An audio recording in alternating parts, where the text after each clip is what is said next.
Hi friends, നമ്മുടെ road യാത്രകൾ സുരക്ഷിതമാക്കുന്നതിന് ഏറ്റവും പ്രധാന പങ്ക് റോഡരികിലെ സൂചനാ ബോർഡുകൾക്കുണ്ട്. ഈ സൂചനാ ബോർഡുകൾ വെറും ഒരു ചിത്രങ്ങളല്ല, അത് ഒരു മുന്നറിയിപ്പും കൂടിയാണ്, ജീവൻ രക്ഷാ മുന്നറിയിപ്പും കൂടിയാണ്.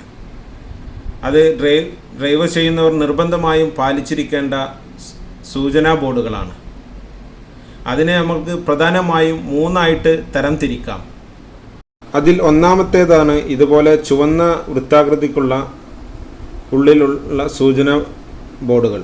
ഇത് നിർബന്ധമായും ഒരു ഡ്രൈവർ പാലിച്ചിരിക്കണം, അല്ലെങ്കിൽ വലിയ വലിയ അപകടങ്ങളിലേക്ക് ചെന്നെത്തിക്കാം. അതുപോലെ വലിയ പിഴകൾ അടക്കേണ്ടി വരും, അതുപോലെ ജീവനുകൾക്ക് വില കൊടുക്കേണ്ടി വരും. നിയമപരമായി ഈ ബോർഡിലുള്ളത് അനുസരിക്കാൻ ഓരോ ഡ്രൈവർക്കും ബാധ്യതയുണ്ട്. നിർബന്ധമായും ഇതുപോലെയുള്ള ബോർഡുകൾ നമ്മൾ അനുസരിച്ചിരിക്കണം. ഇതിൽ രണ്ടാമത്തേതാണ് ചുവന്ന ത്രികോണാകൃതിയിലുള്ള സൂചനാ ബോർഡുകൾ. ഇത് സൂചിപ്പിക്കുന്നത് വളവുകളെ സൂചിപ്പിക്കുന്നു, മുന്നിൽ സ്കൂളുകളെ സൂചിപ്പിക്കുന്നു, കാൽനട ക്രോസിങ്ങിനെ സൂചിപ്പിക്കുന്നു, വലിയ വളവുകളെ സൂചിപ്പിക്കുന്നു. ഇങ്ങനെയുള്ള സൂചനകൾ തരുന്ന ബോർഡുകളാണ് ഇങ്ങനെ ചുവന്ന നിറത്തിലുള്ള ത്രികോണാകൃതിയിലുള്ള സൂചനാ ബോർഡുകൾ. ഇതിൽ മൂന്നാമത്തേതാണ് ചതുരാകൃതിയിലുള്ള നീല നിറത്തിലുള്ള ബോർഡുകൾ.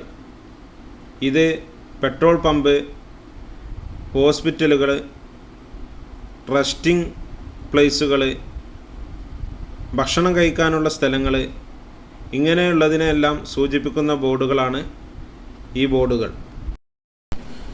ഈ സൂചനാ ബോർഡുകൾ നമ്മുടെ സുരക്ഷ ഉറപ്പുവരുത്താനുള്ള വഴികാട്ടുകയാണ്. അതിനെ നമ്മൾ അനുസരിക്കുക, അറിയുക, ജീവന് വലിയ വില കൽപ്പിക്കുക. ഒപ്പം എൻ്റെ വീഡിയോ നിങ്ങൾ ഇഷ്ടപ്പെട്ടാൽ സബ്സ്ക്രൈബ് ചെയ്ത്, ഷെയർ ചെയ്ത്, കമൻറ്റ് ചെയ്ത് നിങ്ങൾ സപ്പോർട്ട് ചെയ്യണം.